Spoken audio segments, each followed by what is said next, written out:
Welcome to another episode of Subject to Change. This is Chad. And this is Matt. How you doing today, Chad?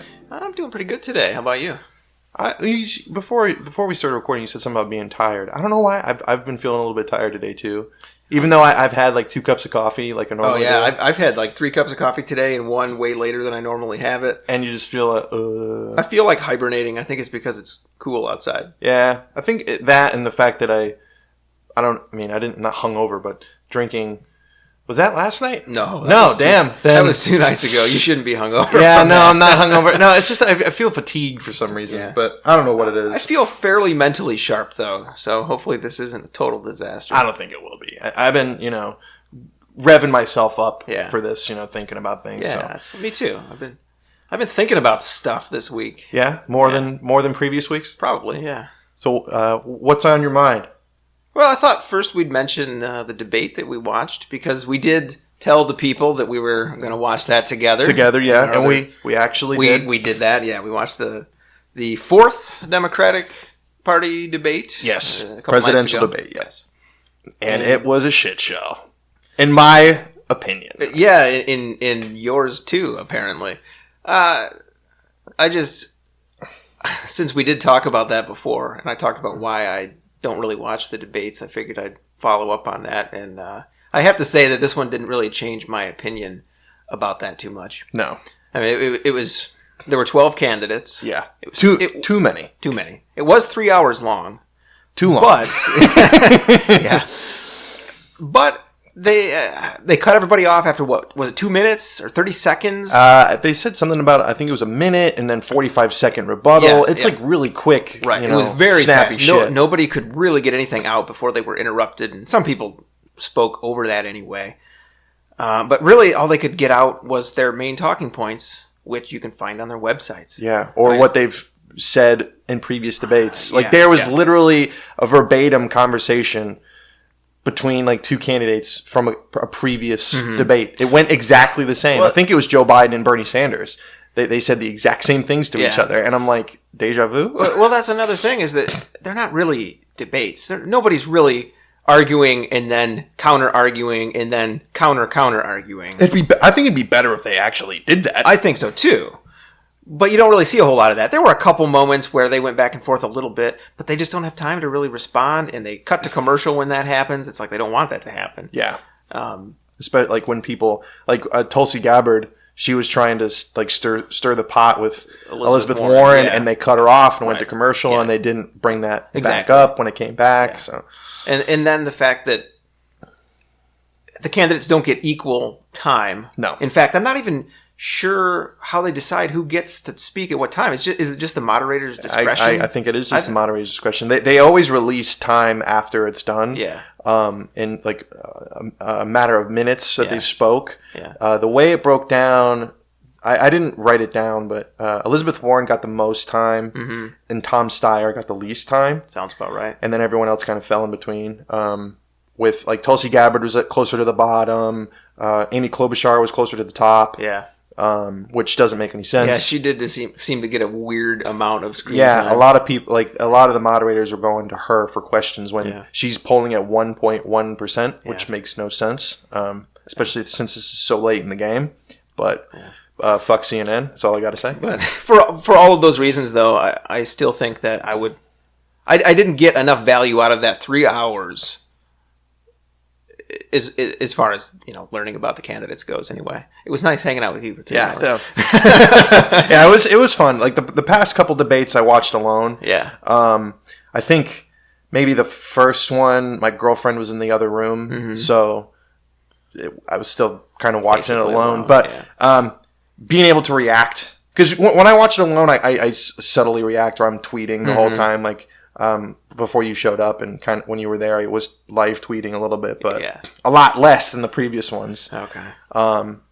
Just because I felt like I wanted to have a little bit more banter with you in person, which we had a little bit of, but I think that we obviously were trying to discern some sort of value. I was trying to pay attention. There just wasn't a whole lot to even comment on, though. It wasn't very entertaining. No.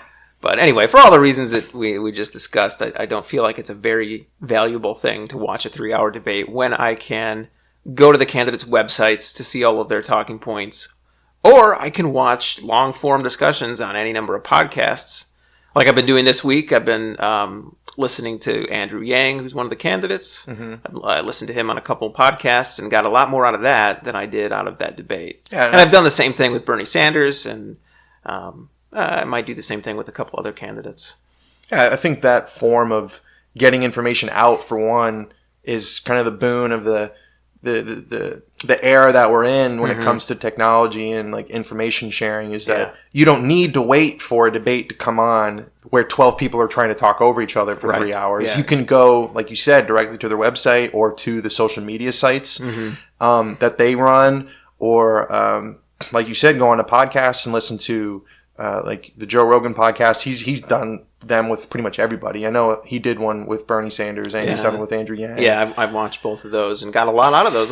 Those were very interesting. Yeah, so where you let the candidate actually talk about what they want to do and what they stand for and the reasoning behind it, and not just these quick soundbite things. Where Bernie Sanders and Andrew Yang, since we're talking about them, specifically have called out the entertainment, quote unquote, entertainment value of the debates, and how that doesn't really feed into the actual political usefulness of debates.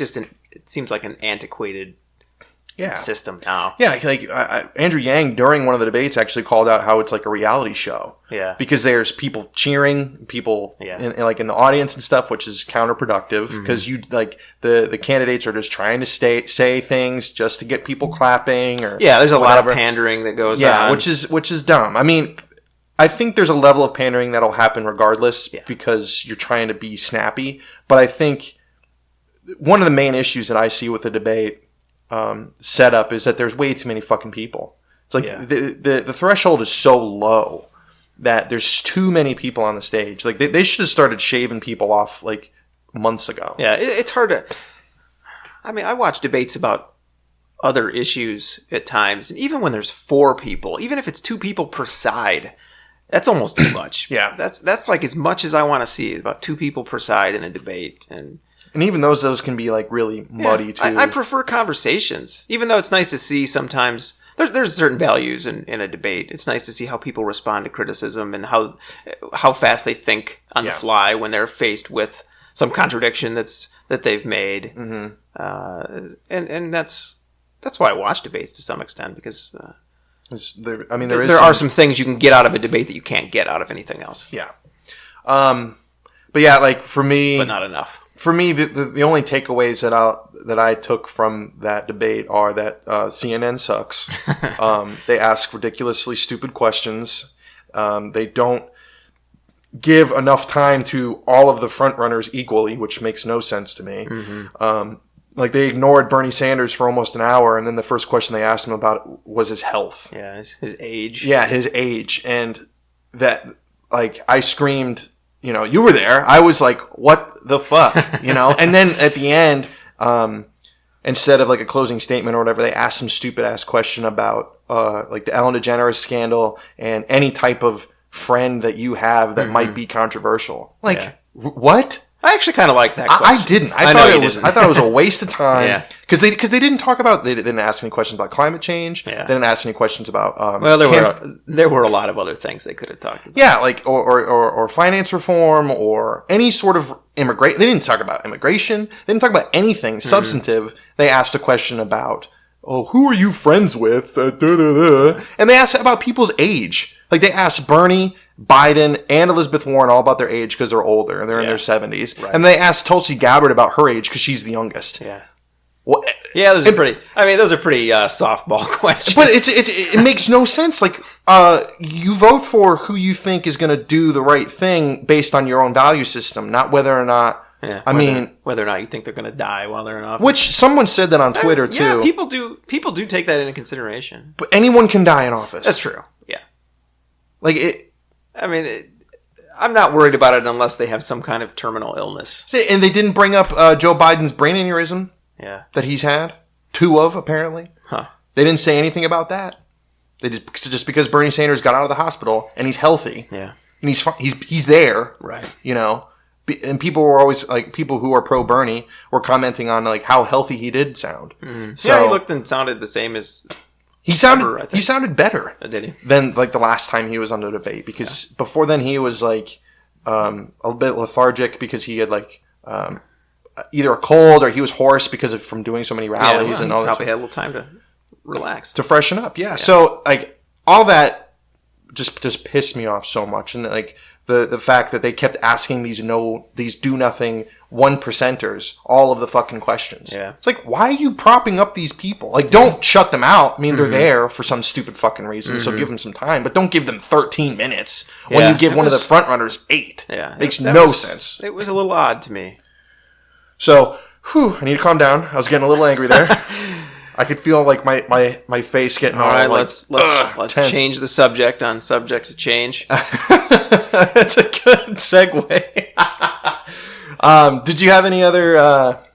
But before we get into the big topic, any other like passing fancy things you've been thinking about? Well, since I have been listening to Andrew Yang this week, I've been thinking about UBI, Universal Basic Income, and I think we should have a discussion about that at some point. But we're not going to do that today. I do too. That's a whole episode. Yeah, because I want to do some research on that and like get the historical side of it, because that's like my big thing is reading up on like the historical context of a lot of these issues. Yeah, and I'm very interested in the psychological effect that getting $1,000 a month for essentially free, what kind of psychological effect that has on people, and what actual effects it would have in individual people's lives, and the good and the bad. And I can think of quite a few of both. Me too.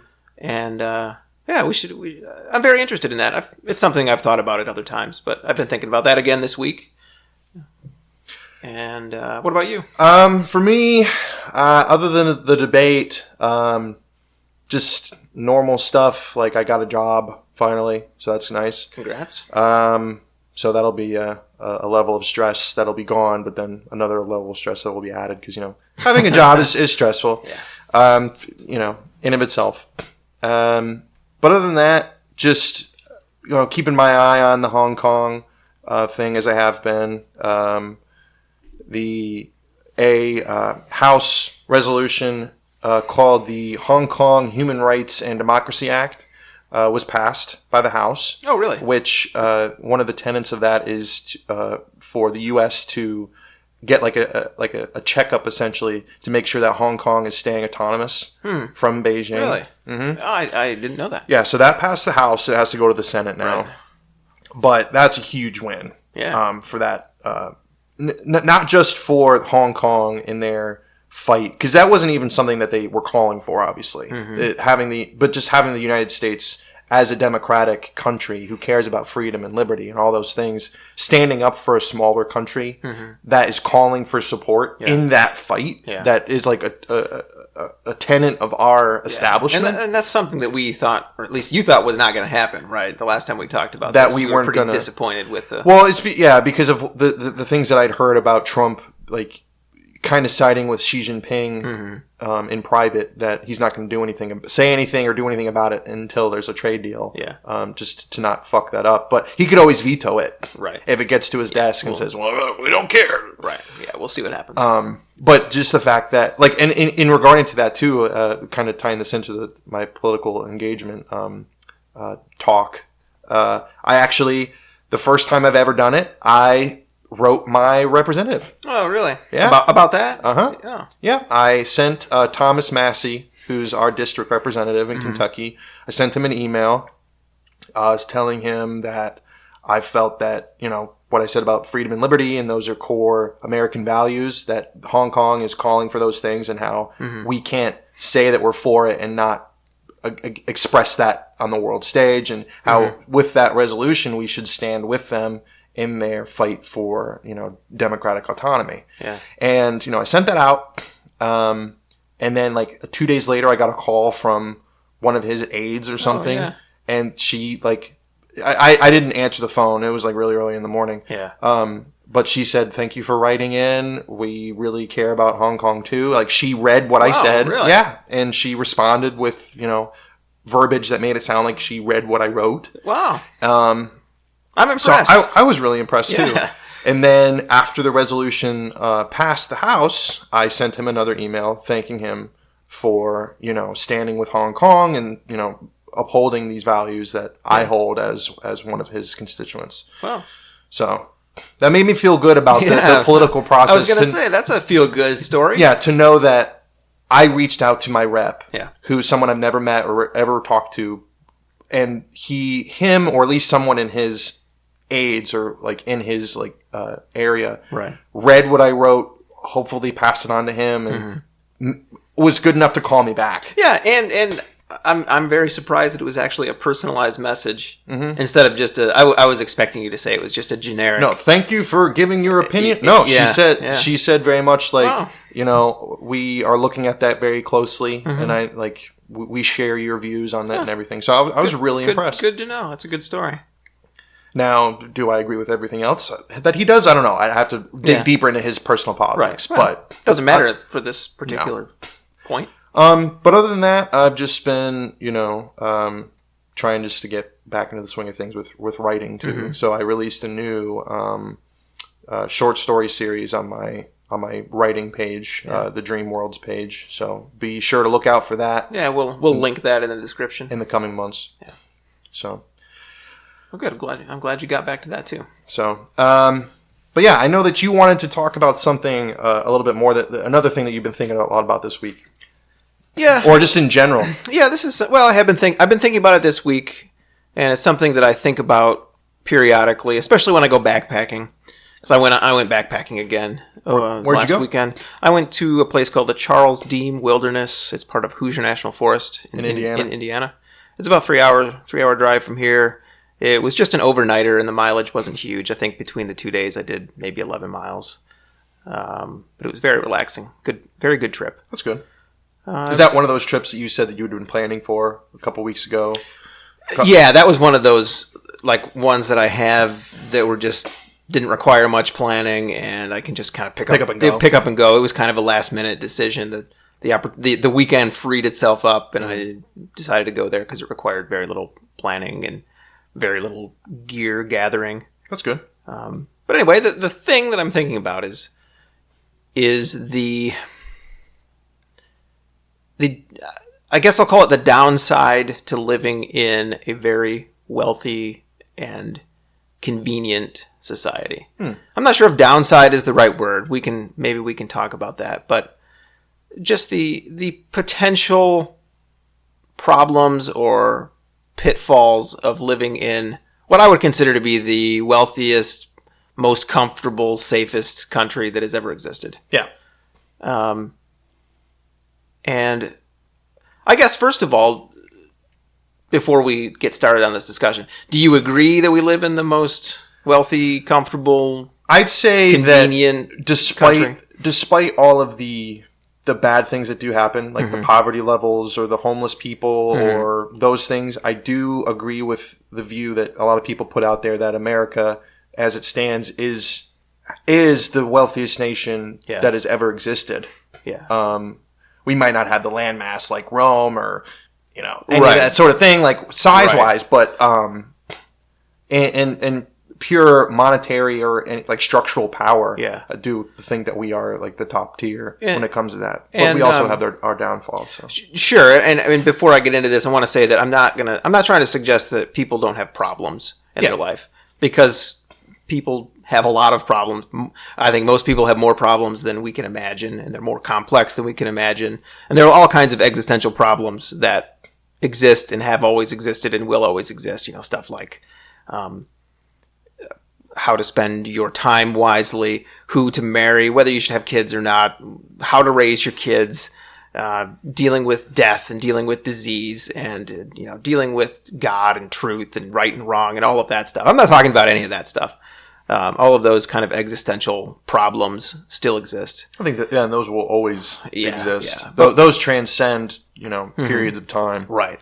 But what I am talking about is that in this country and in many developed countries, most of us have comforts that our grandparents and people 100 years ago And people 1,000 years ago, even the richest people, even, medieval kings or, the Vanderbilts and the Rockefellers and our grandparents could never even dream of some of the stuff that almost all of us have now. Yeah. So almost all of us have electricity, indoor plumbing, refrigerators and freezers and microwaves and stoves, smartphones that give us access to almost infinite information and entertainment at very little cost. Transportation.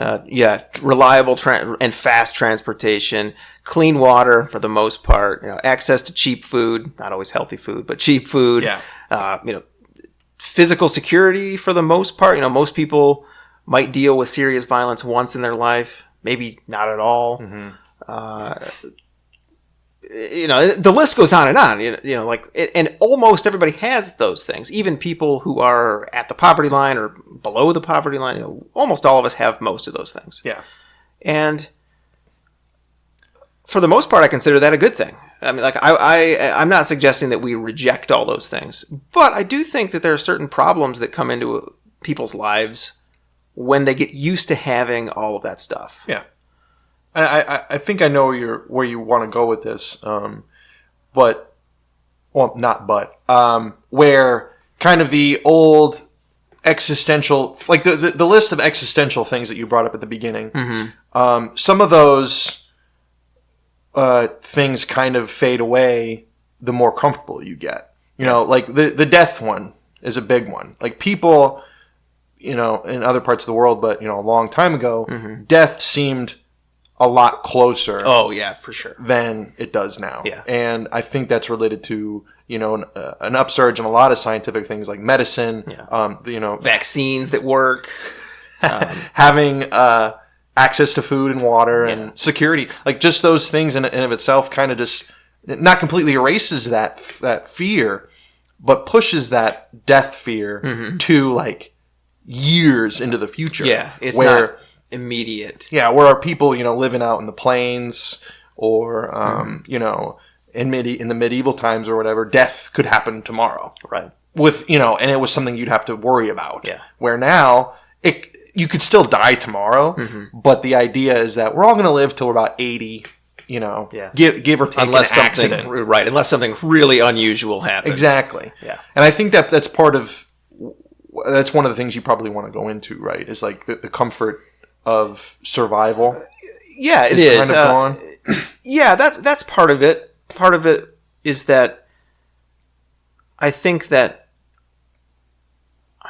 there's kind of a problem of meaning in a lot of people's lives, a problem of purpose.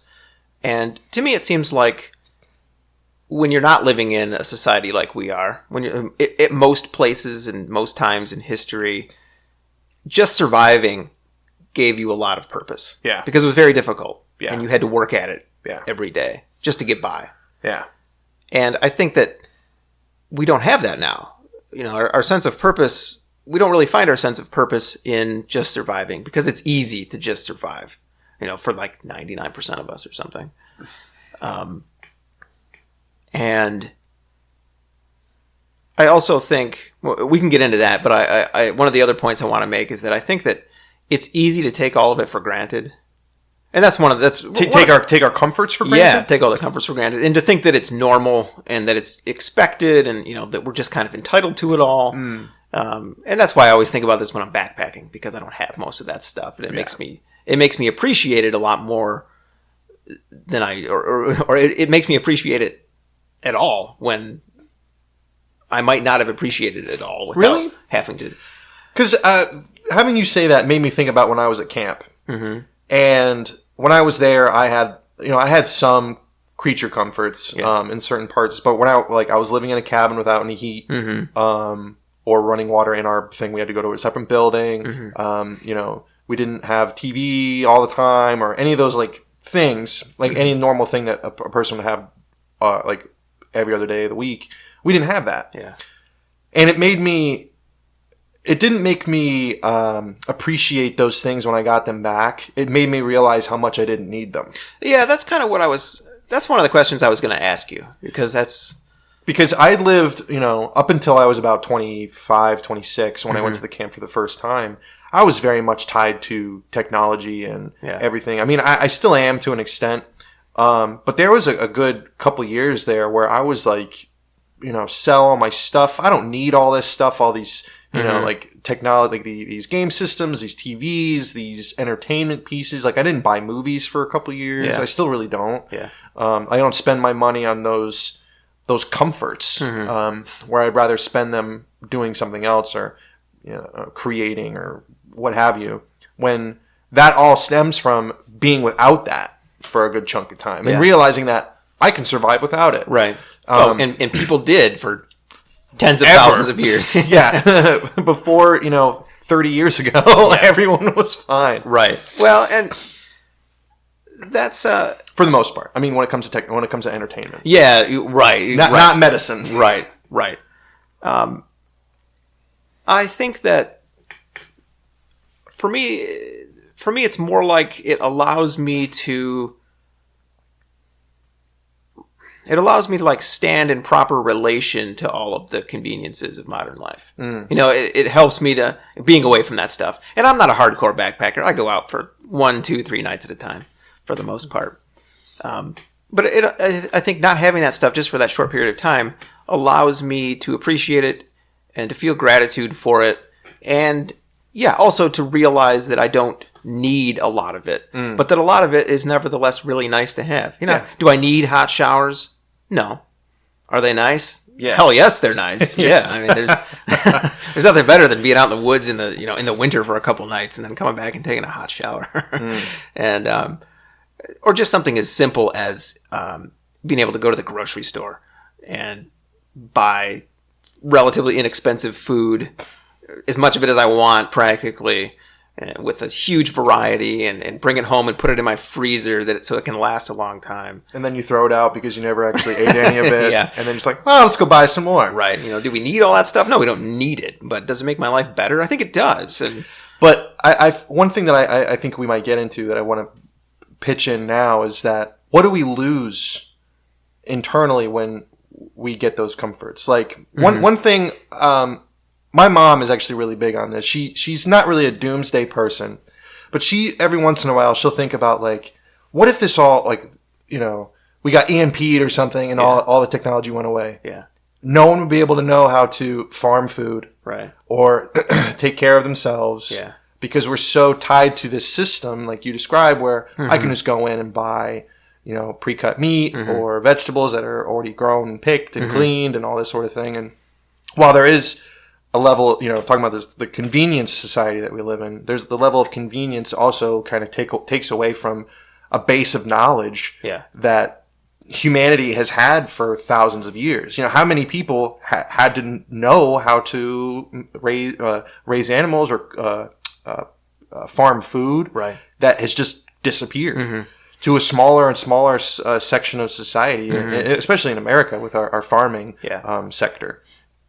And this is kind of what I meant when I said it helps me, being without it helps me properly stand in relation to those things, because it does make me realize how abnormal it is to have all of this and to not have to worry about that and to not have to know how to, not have to know animal husbandry. Yeah. And it makes me think that we should realize how fragile it is. I was about to say, the fragility. We do need to realize that. That's kind of what I mean about taking it for granted. We can't take it for granted, because if we do, we're in danger of losing it. And we're also in danger of going extinct if we lose it, through some crazy accident. And I think that's been the big shift, especially when it comes to worries. Like, for thousands of years, we, worried about, is our crop going to fail? I mean, that still is a big thing, but I mean, we can always import food from another place, or if a crop fails in Kansas, doesn't mean it failed in California or and whatever. For the average person, that's not even a concern. No. But now, instead of worrying about where our food is going to come from, where our shelter is going to be, like these very basic needs, where, like you talked about with meaning, it's like, what am I going to do with my life? Yeah. I don't have to fight off bears or lions or whatever. Hostile tribesmen. No, or other people for resources. So I have all of this like baseline stuff to keep my survival fear gone. Yeah.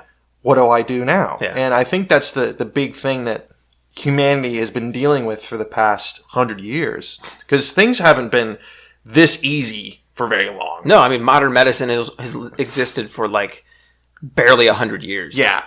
And, working conditions, poverty levels, like you were bringing up before, like those sorts of things have all kind of become minuscule and compared to like the world in 1900. Yeah.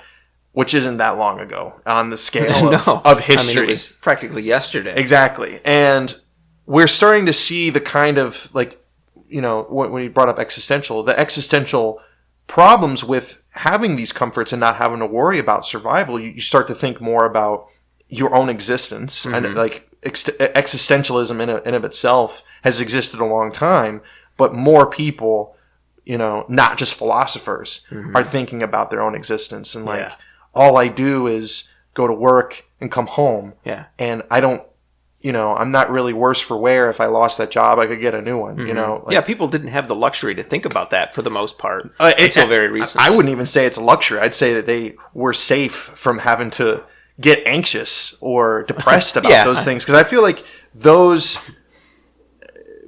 having the time to dedicate to thinking about your own existence isn't necessarily a great thing. Especially if, you're not well equipped to ask or deal with those questions, because it's really hard to find a solution, right?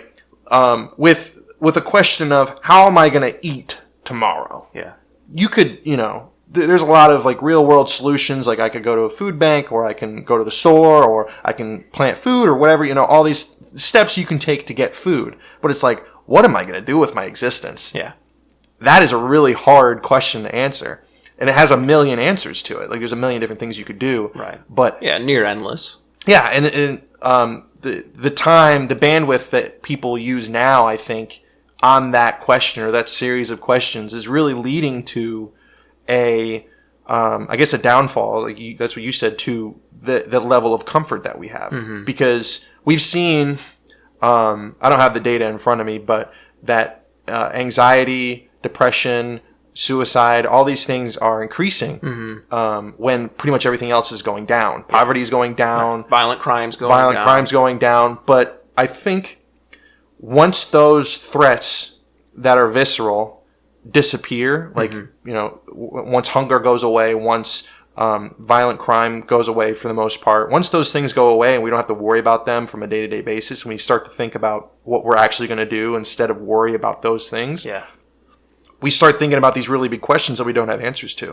or that are really esoteric and hard to answer. Yeah, or that maybe don't even really have real answers for all we know. Which is a really hard thing to grapple with when you come from, the human lineage of, brute survival against the elements, against other humans, against, other animals, and just trying to survive. Yeah. And I feel like that feeling of just we need to survive is gone, because like you said, things are so easy now that we don't realize how tough existence is. Yeah, we're like shielded from the bare facts of survival. Yeah, because there's like a buffer. Yeah. But that buffer is so fragile that it could disappear in an instant. Right. And then we'd be thrown back into that old world of we need to survive at all costs. This nature red and tooth and claw world. And I wonder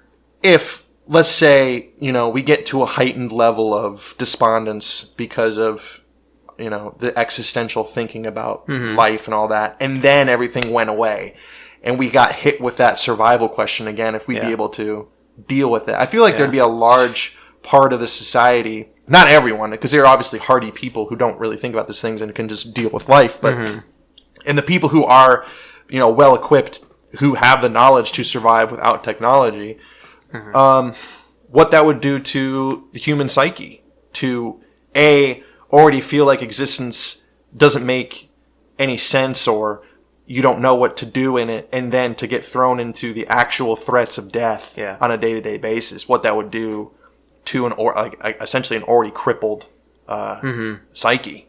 Yeah, I don't know. I don't think I'm very optimistic about that. I wanted to go back a second to the to the mental health thing that you're talking about. Sure. I think that it's undeniable now that the rates of anxiety and depression and suicide are going up in our society. For a while, I was skeptical about that because I figured that it was just overdiagnosis or self-diagnosis and it wasn't a real thing. But I've seen so much data on that now that I'm convinced that it's true. That despite the fact that the world is better in all these ways that we're talking about, I think it's gotten worse in some ways. And it's gotten worse in like these existential, spiritual ways. Yeah. And I'm not positive that those are caused by all of the comforts that we have. There's a lot of explanations for that, and I've heard a bunch of them.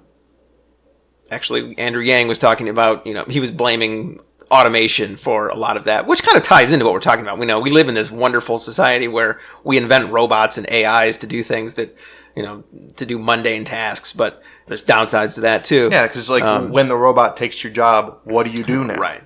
We're kind of a victim of our own success to some extent. But anyway, I just wanted to kind of agree with you that those rates are going up, and that I think it's at least partially caused by our comforts and conveniences. And I'd say that there's two like prevailing theories that I've seen. Is that one theory is that lack of meaning, meaning and purpose and drive and all that sort of stuff that was kind of driven by that old idea of survival at all costs. Like that was a huge, like you described earlier, that was a huge driver for human success, was just surviving. Now that that's kind of gone, we've kind of gotten into this vacuum of what do I do with my life now that I don't have to fight to survive? How do I keep myself happy? A lot of people already know how to do that. I mean, they have hobbies or whatever, but that idea is obviously kind of cropping up more and more, where we have to think about what is my life actually going to amount to? Right. And I think the other part of that is the level of, people always talk about social media and how that's causing a rise. That's another big thing too. A rise in anxiety and depression, especially in younger people, because there's the level of anonymity that exists with the internet can cause a lot of strife, but also the fact that people, I remember in the 90s, people always talk about the internet being the great unifier.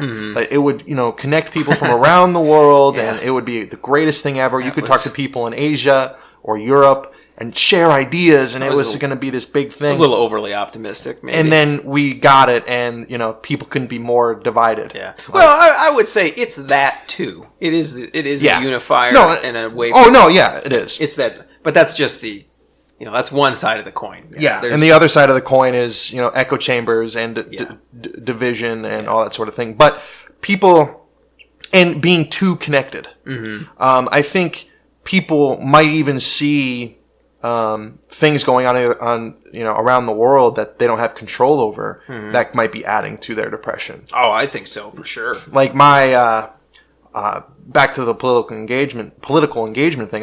My mom asked me one day when I was listening to NPR and they were giving a rather, I guess, upsetting story. And she said, "Does this make you more depressed listening to this?" And I said, "No, because it makes me feel that I'm learning something, that I'm being engaged, and that, the more that I know, the more involved I can be. So it makes me feel better. It makes me feel like I'm actually contributing just by learning."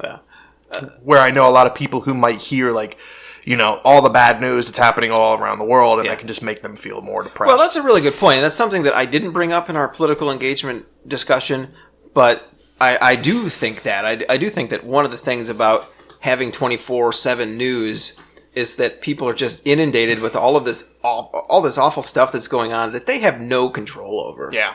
And that's kind of part of my argument for trying to focus your energy on what you do have control over.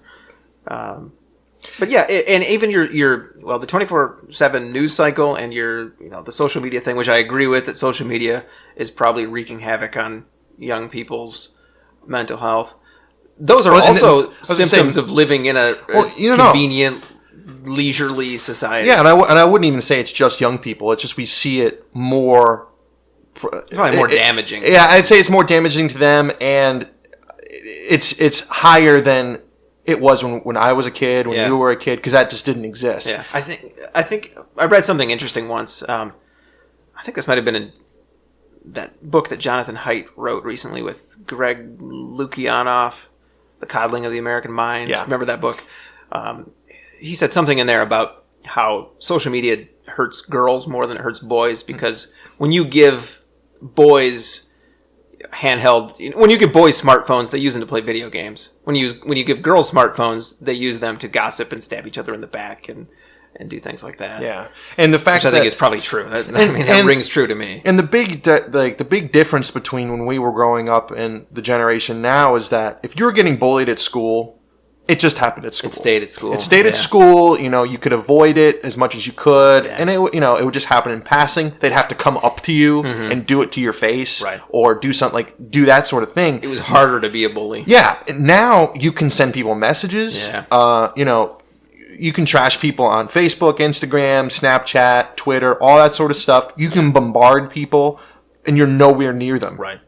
Like the level of connection, like you said before, is a two-way street. Like the level of connectivity is great. Like I could have a Skype conversation with a friend in Australia, right, or whatever, and it's been great for me living away from my family. Exactly. So you can keep in contact with them, and I can keep in contact with my family when I was living away, and just not feel like completely isolated. But sometimes you need a break from everyone, and having that constant connectivity.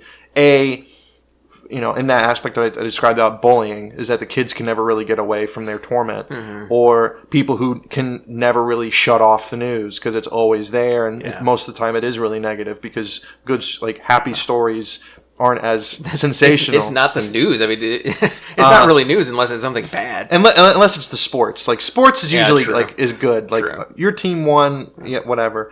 But generally, the news stories are negative. Right. And the fact that people can be connected with people with different views, but while we think that might facilitate conversation and make things better, it usually causes more harm, especially with the divisive nature of our discourse now. But I will agree that it is largely, obviously because of the technology, but this whole comfort of I can just hop on my phone, say a couple things, and I can send it out to 1 million people, and then come back in an hour, and either it's really good feedback or really negative, or a mix, and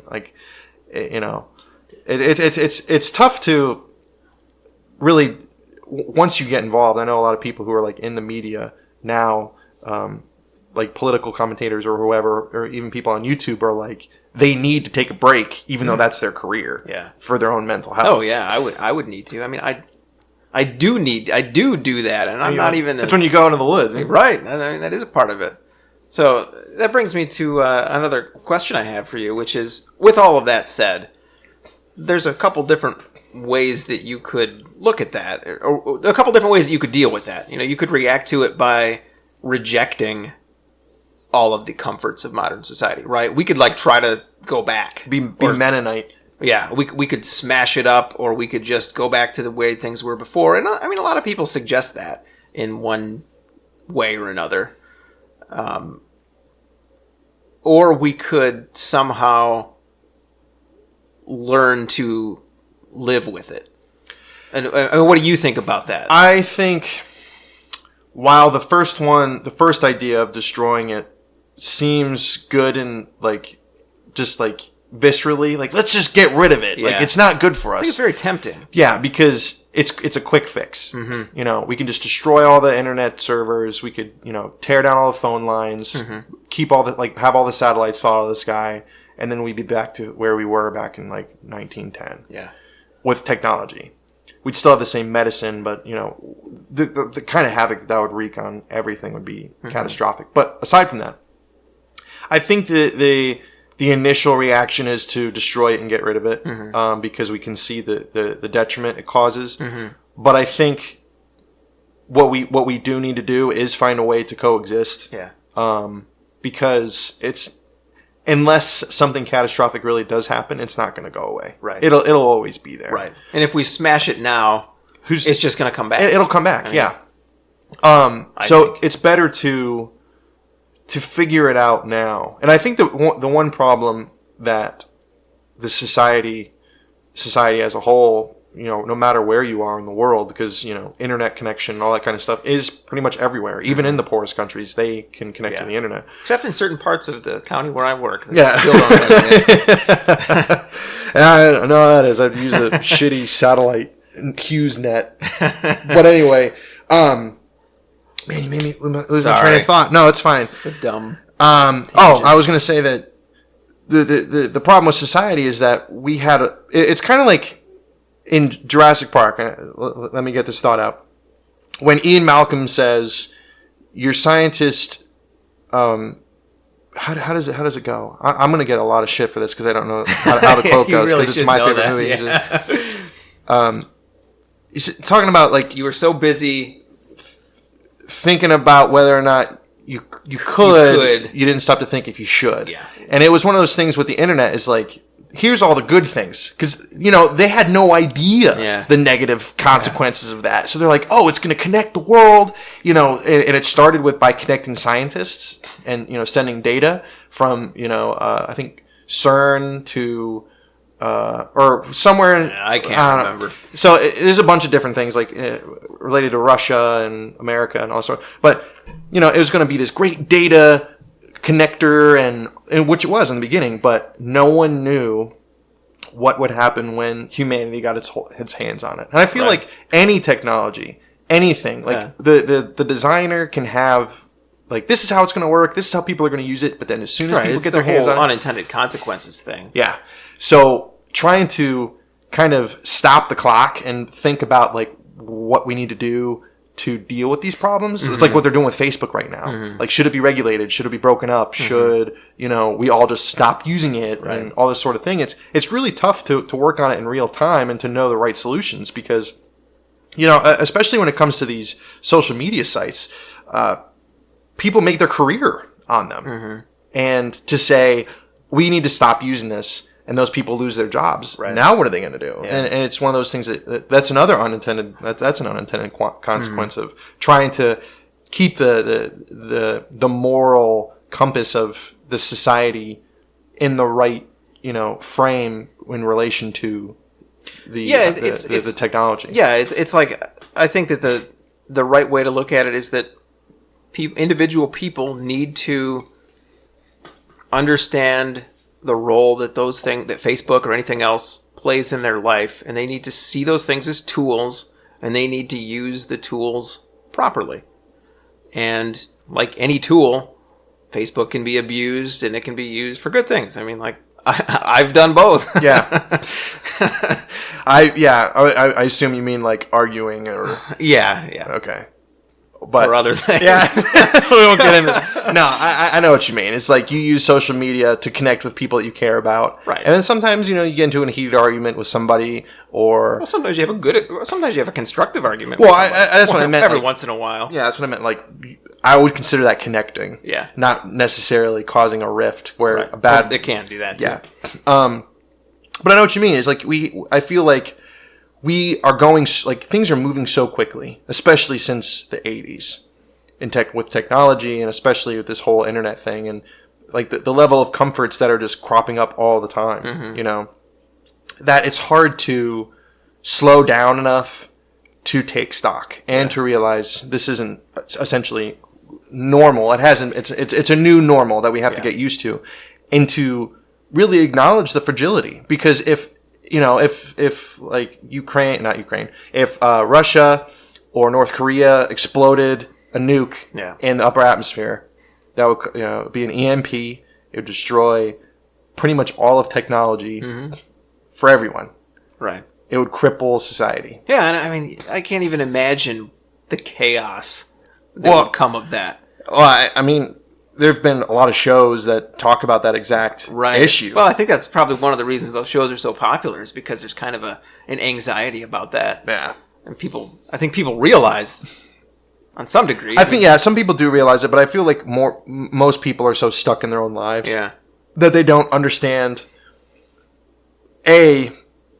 how strange it is to be living in such a convenient world compared to how we've been, and how fleeting it can be if we don't take care of it.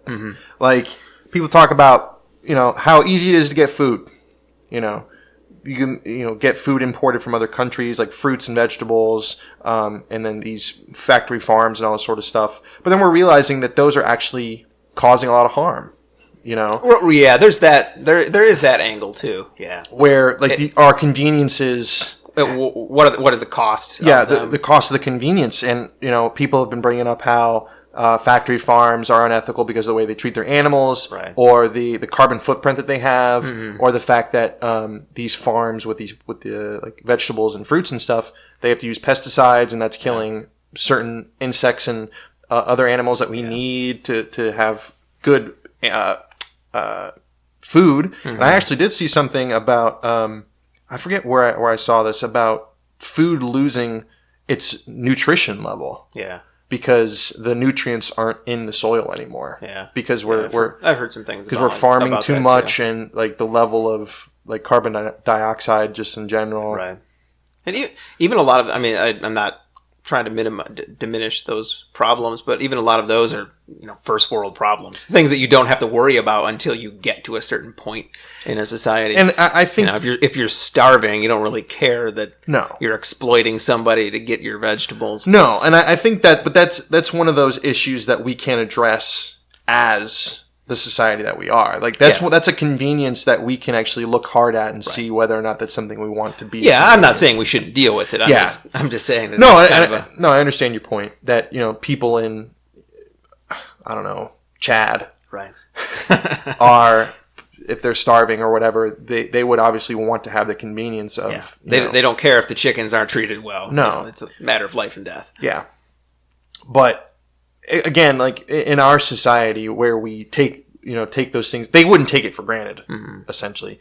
But we do. Like we take the fact that, I can get a pound of meat from my local Kroger, but how did it get there? Right. Kind of shady. Yeah. Is there a better way to do it? Probably. It's not profitable. That's another thing too. Yeah. But the fact that I think there are a lot more people educated or knowledgeable of it now, but just talking to people, I'm starting to fall into that bubble. I mean, I'm always like this when it comes to talking to people in and outside of my circle of, I guess, discussion or knowledge. Is that I've always been this way. If I know something or I know someone and I talk to someone, I assume that they know the same things that I do. Oh yeah, that's a problem that I've had my entire life. It's the curse of knowledge that actually has a name. Yeah. Where it's like, you know this thing because I know it too, or you know this person. It's like, no, I don't. Or when I talk to them about something and they either don't have an opinion or have never heard of it, and I'm like, how do you not know this? That's a major problem for writers. Really? The problem that's where I encountered that term. The curse of knowledge? The curse of knowledge is in terms of writing, because when you're writing for an audience, it's hard to understand that the audience doesn't know what you know, and it's hard to know whether you are expressing enough for them to know what you're trying to get at. I'd never heard it expressed as the curse of knowledge, but that makes perfect sense. Yeah, it's an interesting idea. Because there have also been times where I don't want to, where I've caught myself and I'm like, but I don't want to dumb it down too much because then I'm not assuming enough about their knowledge. Yeah. Like there was one person, this is kind of going off on a tangent, but there was one person that I knew, she was smart, she was in college, I think she was a geology major or something. So she was like science and all that sort of stuff. And for some reason, I thought she didn't know what a footnote was in a book. Yeah. So I started to explain it to her, and she's like, I know what that is. And I'm like, I apologized because because certain people in my life, not her, but other people who don't read a lot or write at all, might not know if I say a footnote what that means. That's a reasonable assumption. Yeah, but with her, it was like I shouldn't have made that assumption. Yeah. And that's one of those things. It's like really hard to know who knows what I know, and who cares about what I care about, and trying to not get upset with people. Right. It's a lot more of a complex and interesting problem than you might think it is. But yeah, I think that people, I mean, like my mom, I brought her up before about how she thinks about this every once in a while, how she's like, all this is going to go away and we're all going to need to know how to farm our own food and take care of ourselves, and no one knows how to do that anymore. I think that's something that I feel like while we try to figure out how to make these technologies and these conveniences fit in our world, we should also have a backup plan. Yeah. That's why I'm not completely against like doomsday people who are like preparing for no, they have a lot of good points. And I mean, actually that community kind of has a little bit of overlap with the backpacking community, and I end up getting into that part of YouTube every once in a while. People are just preparing for the worst. Yeah. The people that make bug out bags and all that stuff. There's a little bit of overlap. They use a lot of the same kind of equipment that backpackers use.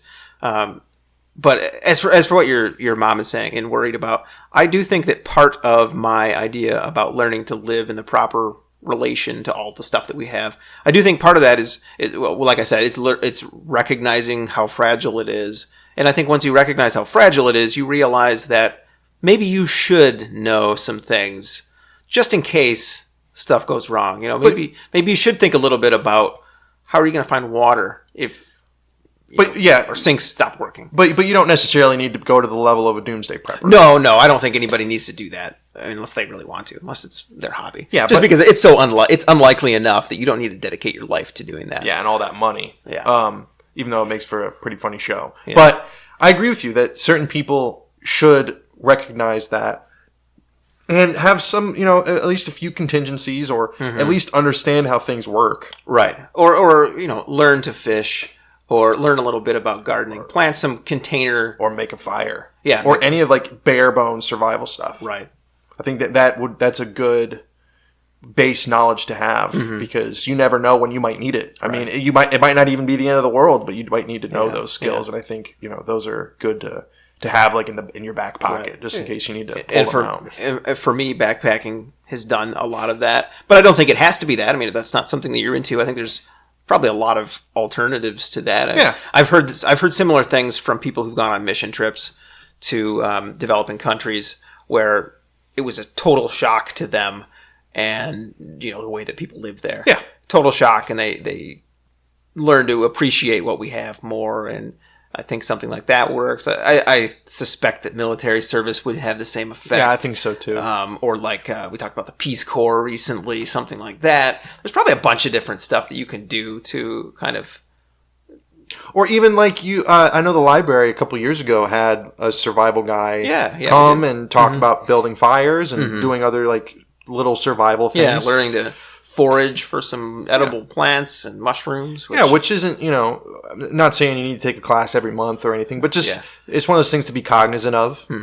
Because one question I thought of too, do you ever think that we'll get to a technological standpoint where that fragility will minimize to the point to where it's almost non-existent? Do you think there will be a point where we don't need to worry about preservation as much of the technology because it'll be self-sustaining, or to the point where it can't be... It's not as fragile, I guess. That's a good question. Because I wonder if there's a point to where... Because people always say, if this goes away, we're going back to the Stone Age. Right. That's not really true. If internet went away tomorrow, we would just go back to the 1900s. Or we just reinvent the internet. No, I'm saying just for like that until it comes back. Day. No, I'm saying until like that technology comes back. We won't go back thousands of years. No. We'll just go back a couple hundred years. Yeah. Or not even that long, depending on when it happens. A couple decades. If it happens in 22, then it'll be a couple hundred years. But if it happens tomorrow, it'll go back to the 90s. Yeah. Well, just the internet. But I'd say I don't know. One thing that I just thought of, that a lot of, we can go back to the other conversation. I really want to see if you have anything about the fragility of it. But excuse me a second to think about it. Nuclear programs, like the nuclear sites, are still mostly analog. Like, really? Yep, all of our like launch stations and all that sort of stuff. So they're not connected to the internet, is what I mean. Okay. They're completely analog. I'm glad to hear that. But a lot of them are falling apart because they are so old. Yeah. And the parts don't really exist anymore because we've graduated from that old analog technology to more digital technology. But I think that having kind of a buffer of like a technological stance is good, because we won't be thrown back into the quote unquote Stone Age if something were to happen. We would just be, jettisoned back 100 years instead of 1,000. As to your question, though, I think that if you look at it in the most optimistic way possible, then it seems obvious that someday we will get to the point where we basically don't have to worry about the fragility of things, of our society. Realistically speaking, though, I have a hard time seeing us getting to that point. Yeah? It seems like things are always going to be fragile to some extent.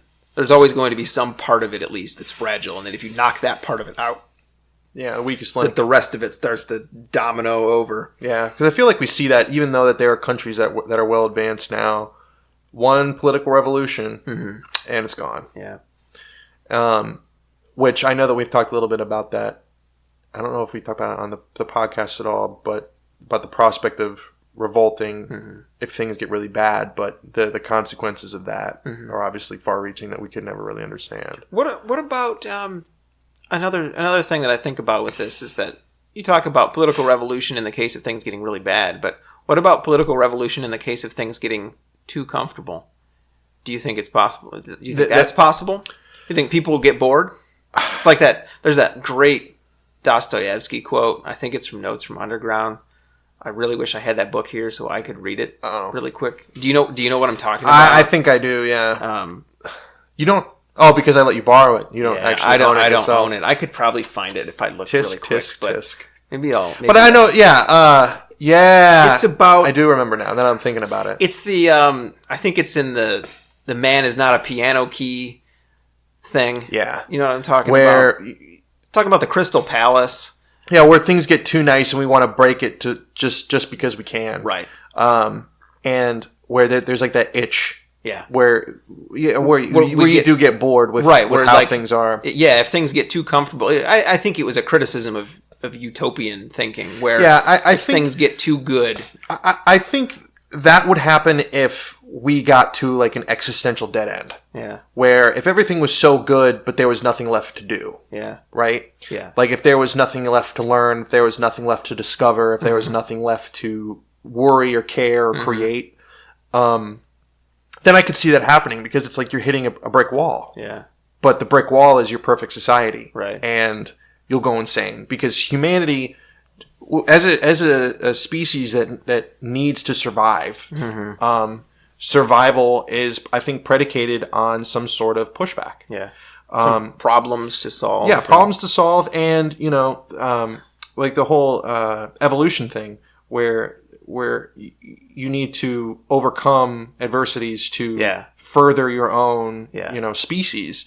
And I think if we get to a point where we're too comfortable, where there's no problems left to fix, if we did ever hit a utopia without any future, then I think we would want to destroy it, because at that point we feel like what is there left to do? Yeah. Just existing. And I think that's part of the problem that we have now, is that things aren't perfect, but they've gotten to a point where it's like, I'm just existing. Yeah, and people don't realize how good they have it. But just to jump in, I agree with you that if we hit that brick wall, that people are going to smash things up. And I hope that the brick wall is still far away, but I do sometimes worry that we're already kind of at that stage of comfort, and that people do take things for granted, and they want things to be perfect because they are so good, and they're not comparing things to how they've really been. They compare things to some perfect, some utopia that exists in their head, and that we don't have it, and they want to. I think part of the issue is that since the world is developing at such strange rates, like certain countries are nowhere near where we are, and other ones might be on par with us or farther out than we are in certain policies, or like how to deal with people or what have you. Like, we're all at different stops on the race. The race is going who the hell knows where, but we're all in different places.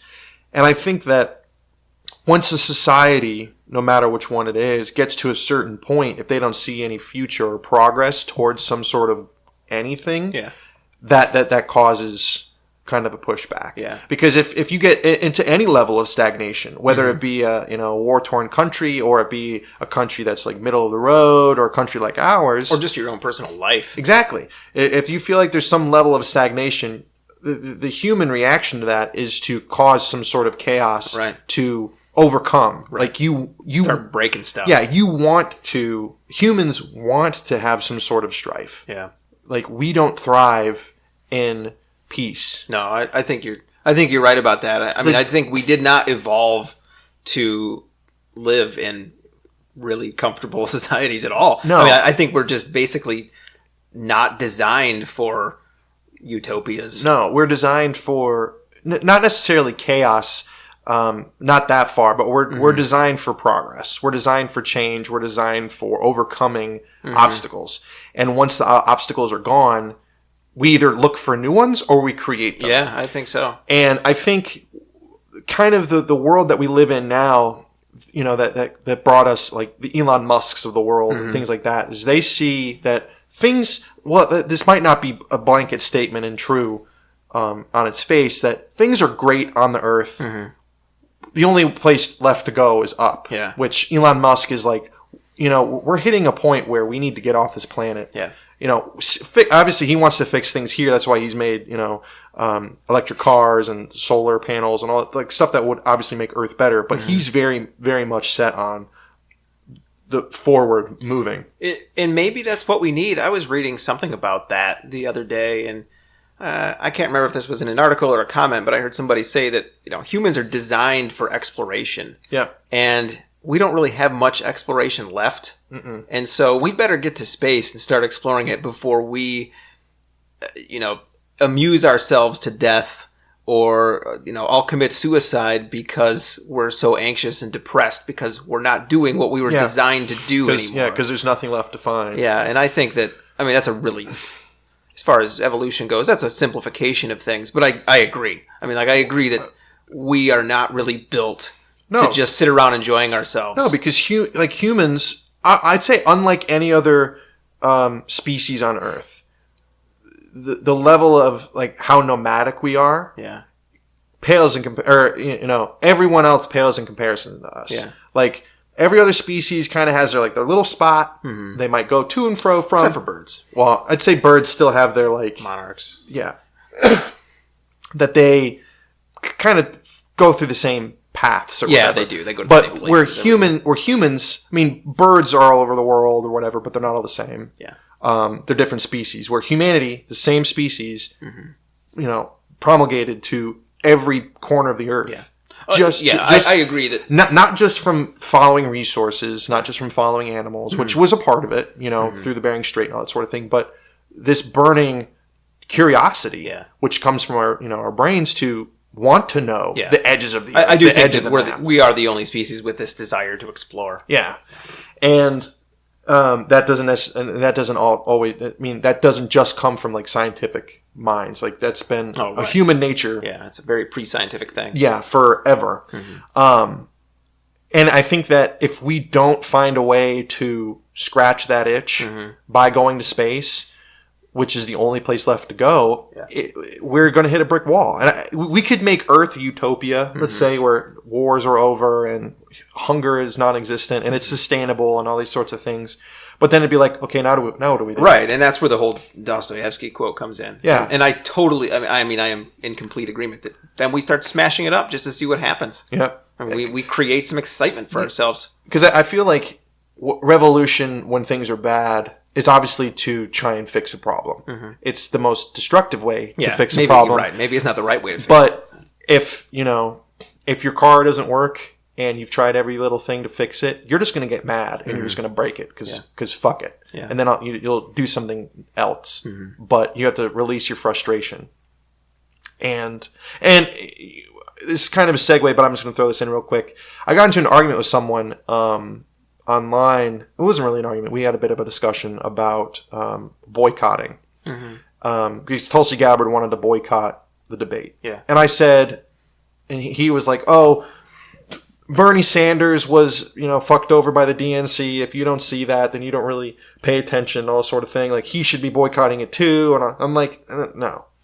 Boycotting it doesn't do anything positive for him. Like, he needs to work within the system. That's the whole reason why he's running as a Democrat instead of an independent. He needs to work within the strictures to make real change. Like, you can try to break it from the outside, but it's easier to break it from the inside. And I feel like human nature is more tactical than we like to give it credence, because we think that we're, at the bottom of at brass tacks, we're very barbaric when it comes to like destroying things. But I feel like there is humanity is a lot more tactful when it comes to wanting actual strategic change.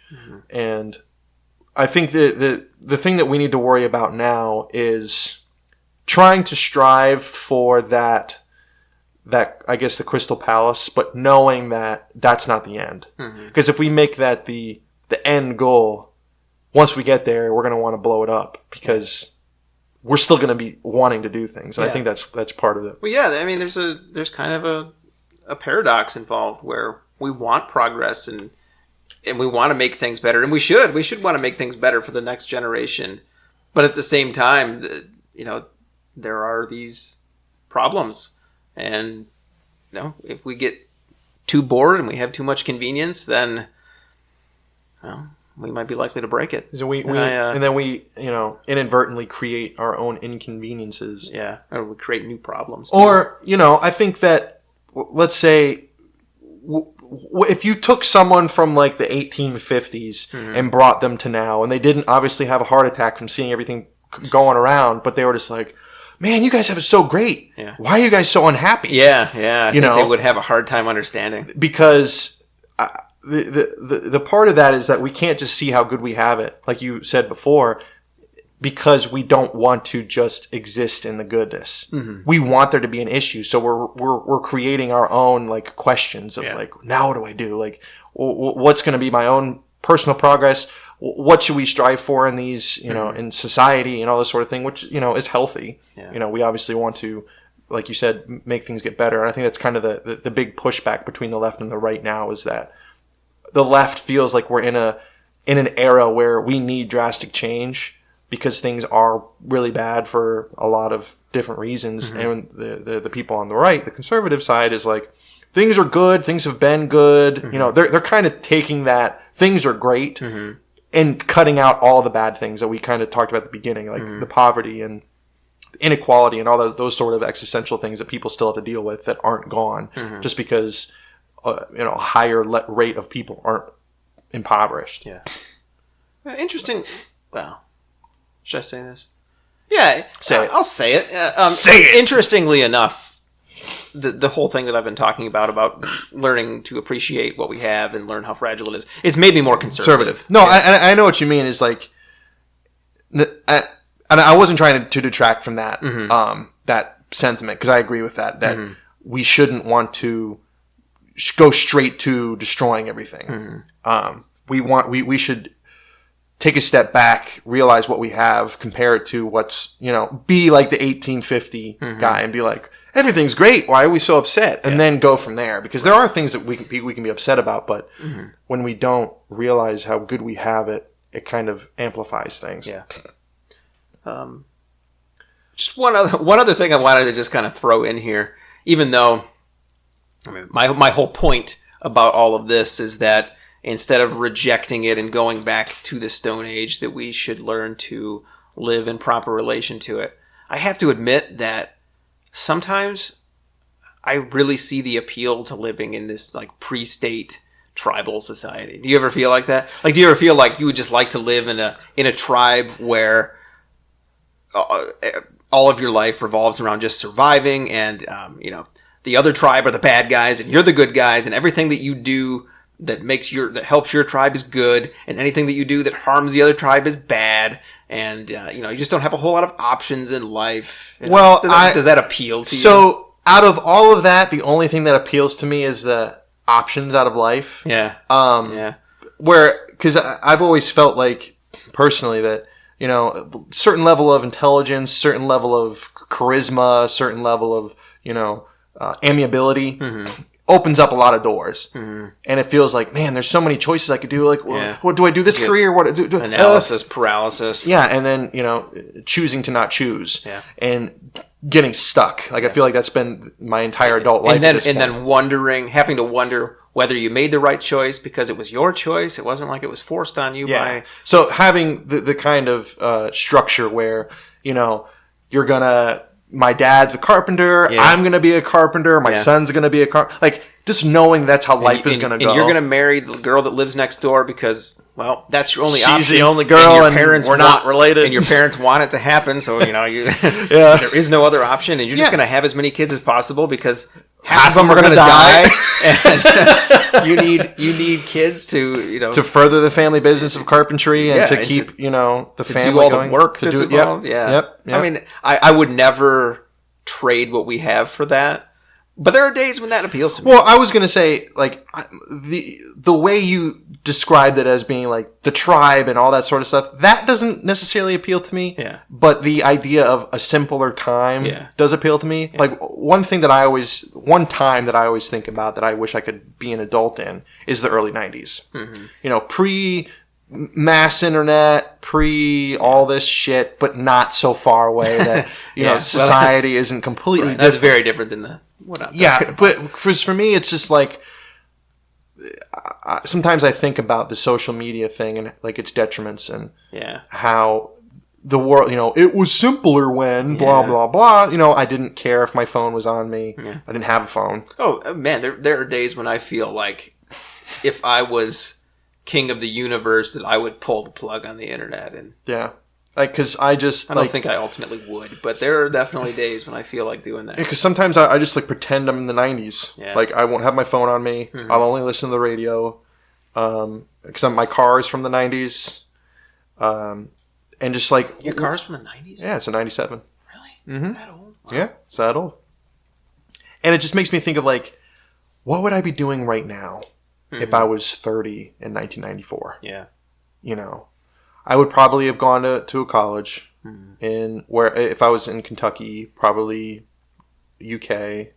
I'd be living in my apartment, maybe with someone, maybe not, working a job, have a phone on my wall, maybe have a pager, those little things, or, just waiting for Shawshank Redemption to come out and probably be upset about it because this is a weird tangent, but I was watching a video about the Shawshank Redemption, and that's like a cult classic movie. Yeah. It's like rated the best movie on IMDb. Mm-hmm. That's a lot of people's favorite movie. Yeah, and it like was a bomb in the box office because in 1994, that was the same year that the crime bill was passed, where apparently crime is really, really bad. Yeah, and society didn't want to have a movie that humanized prisoners. Huh. So I guess I didn't really know that, even though I didn't know that either until I saw that video where they talked about why it did so bad, even though it's such a good movie now. Yeah. That the societal view of prisoners wasn't one that could allow a movie that made prisoners human.